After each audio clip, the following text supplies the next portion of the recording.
I would like to tell you a story, one that as much as a reminder to myself as it is a message to anyone out there who needs to hear this. There once was a man who seemed to have it all: happiness, joy, a life full of promise.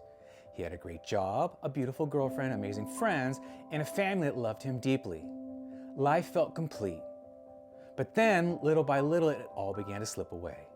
His happiness grew distant, his joy felt hollow, and the life he once knew began to fade.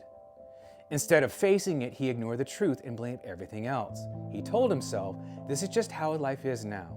This is where I belong. This is my new normal.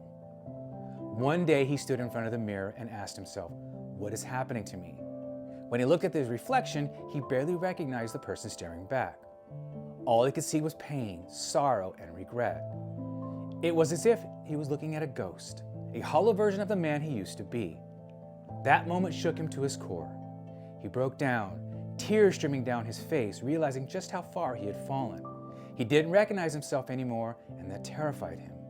But in that moment, something else happened. He made a choice. He decided, this is not the life I want. I refuse to stay lost. He burned that image of himself into his mind, not to shame himself, but to remind him of how much he didn't want to go back to that place. Rebuilding wasn't easy, and it didn't happen overnight. But he took one step at a time, and he made a promise to himself. I will never give up. I will fight for the life I deserve, for the person I want to be. And so each day became a challenge to keep moving forward, even when the reflection in the mirror wasn't what he wanted to see.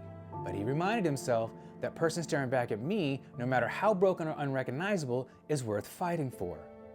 So today, remember this: you are worth fighting for, no matter how dark it gets. No matter what life throws at you, you are worth it.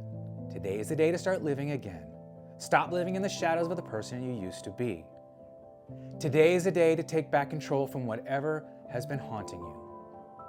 Stop making excuses, stop dwelling on the past, and start focusing on what matters most: you. Because you matter. Today is the day you decide to rebuild, to thrive, to become the person you were always meant to be. Today is the day to start living again. Yes, today is that day.